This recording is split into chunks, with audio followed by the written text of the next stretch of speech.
are back here on Healthy Living. Again, I'm with Dr. Kirk Johnson, and we're talking about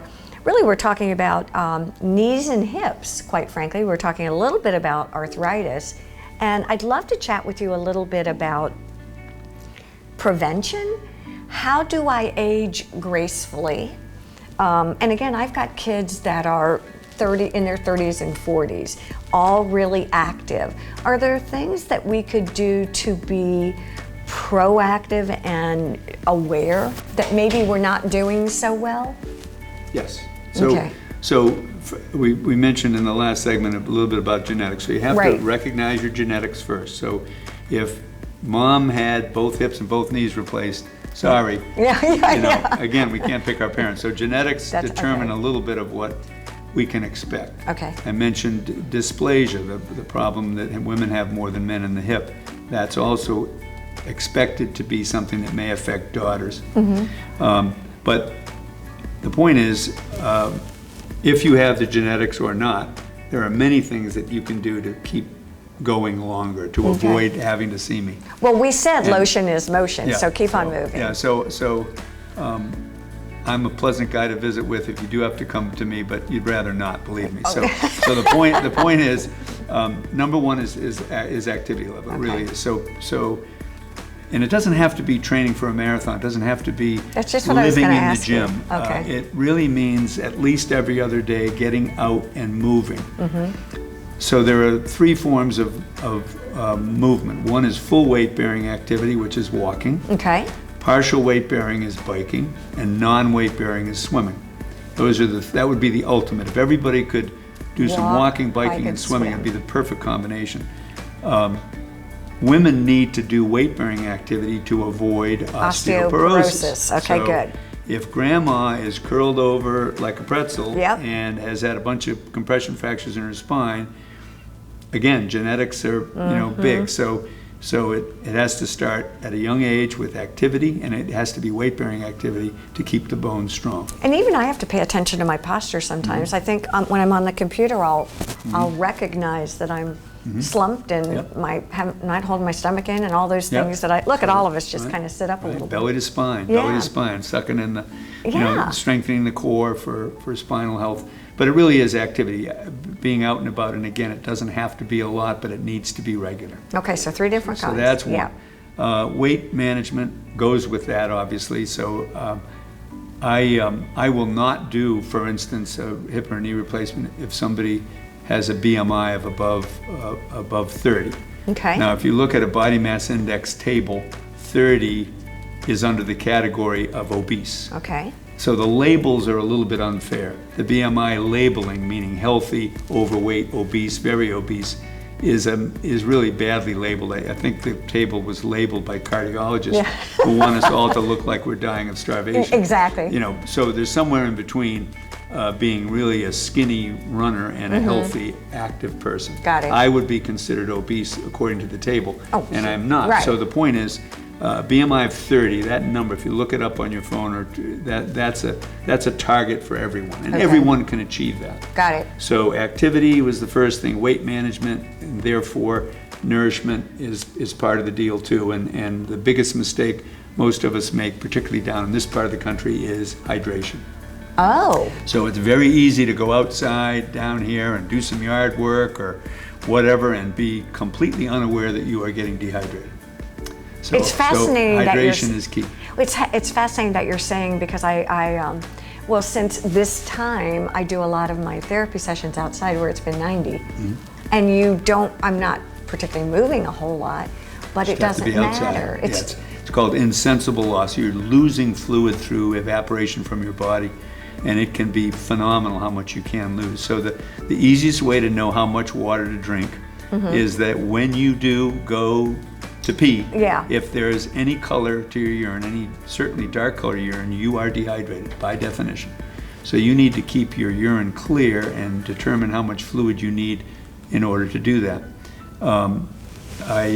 For a good example is having a water dispenser in your home so that you're not grabbing another plastic bottle every hour. Well, yeah, because we don't like that. Something I recommend strongly. We converted from buying bottles of water to the British jugs of thing. water That's with what the we did, dispenser. yeah. And you'd be amazed if it's that available and you can stick your Yeti on Yeah. that dispenser, you'll do much better at hydration. So it's just something like that that makes a huge difference. You don't have to have fancy electrolyte drinks unless you are a serious exerciser outside, you're a runner, or you have an outside sport.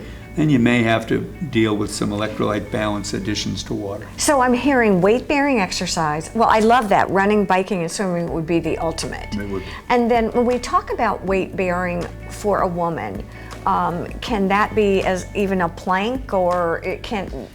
Well, yeah, I mean, a plank loads the spine, but it really is walking. Okay. So even in our very elderly that do chair exercises, Yes. part of what they will be doing is actually stepping on the ground while sitting in a chair. That actually sends an impulse up into their leg bones, their tibias and their Yeah. femurs, to keep those bones strong. So it may seem silly to see 95-year-olds sitting in a chair stamping their feet on the floor. It's great exercise. It's wonderful. See, that makes so much sense to me Yeah. when I really hear about it. Yeah, it really is important. So talk to me a little bit more about other things that are good preventions. So we've done movement, we've done nutrition, Weight management. weight management. Are those the three biggies? Those are the biggies, yeah. I mean, it really is, now you can get into esoterica a little bit of other details, but now you're kind of talking beyond the genetics. I mean, there's a lot that you can't do anything about genetically, unfortunately.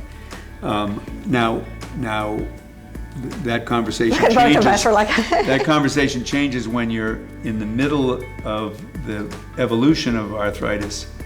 Can you still exercise? Not only can you still exercise, you must still exercise. And that brings me to my point is fear of injury, or not fear of injury, but You're making it worse. Yes, or not knowing if I'm doing what I'm doing the right way. Right. So I probably say that line.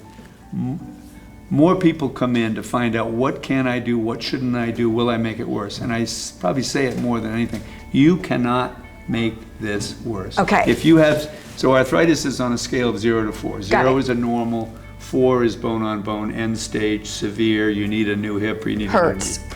When you're in that 1, 2, 3 stage, not only can you not make it worse, but you can make yourself worse, if you will, by being less active. You need to crank it up. Crank it up. You need to crank it up. And even if you're feeling pain while you're doing it, you have to Correct. keep my voice in your brain saying, Pain you're is not good, yeah. You're not doing any damage. You're Okay. okay. You're okay. Keep What going. about over-the-counter kinds of treatments? What about the Advils and things like that? I mean, is that a good thing to do? Yeah.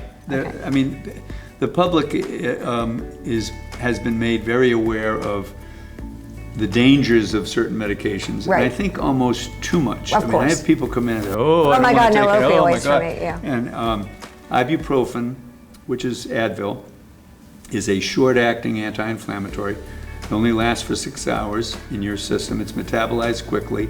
If you want something, you have a headache, you have some sort of an ache or pain, and Right. you want action now, Got it. that's your best choice. It's going to come on quickly, it's going to go away quickly. If you're managing moderate arthritis, you really want something that lasts a little bit longer. So that's where Aleve or naproxen comes Got in. it. That's 12-hour half-life. So you can take a dose at breakfast and a dose at supper. Correct. And cover your entire day. So a lot of my racket athletes who have moderate I love it, arthritis. racket athletes. That's Yeah. such a cool word. Well, pickleball. I can't Yeah. say tennis anymore because pickleball is the thing down here. But So, I love racket athletes. Right. Okay. So they will often take 2 naproxen, 2 Aleve Okay. naproxen at breakfast on the days that they're playing. And symptoms vary day to day by a lot of factors. So weather Oh, yeah. can affect it. We all know that, you can predict a drop in barometric pressure with the aching in your knee. So weather can affect arthritis. Stress Okay. can affect it. A sudden change in activity. So down here, what's a sudden change in activity? Evacuations for hurricanes. So people get out of their routine, got to go stay with the kids, Yeah. inland or up north. Why did my arthritis flare up? Well, let's see. Stress, Yeah, maybe yeah. a hurricane is stress. Sitting in the car Change 12 in activity, hours, sitting yeah. in the car. So, and then the other thing is concurrent illness. So if you have a cold, a viral illness, or you have to have a gallbladder operation or tooth extraction, any kind of thing that jazzes your immune system will also tend to aggravate your knee or your Exacerbate hip. So that, there are things okay. that make good days and bad days. Therefore, on bad days, you might take an evening dose Okay. of naproxen. It's so fascinating. I could sit here actually and talk about this. I think the more we talk, the more questions we We have. get into the weeds. Yeah, well, it's good though. The It is weeds good. are good. I really appreciate your time today. I appreciate all of you all joining us here on Healthy Living. Social distance, wear a you mask, again. be safe. That's See you right, later. exactly. Bye-bye.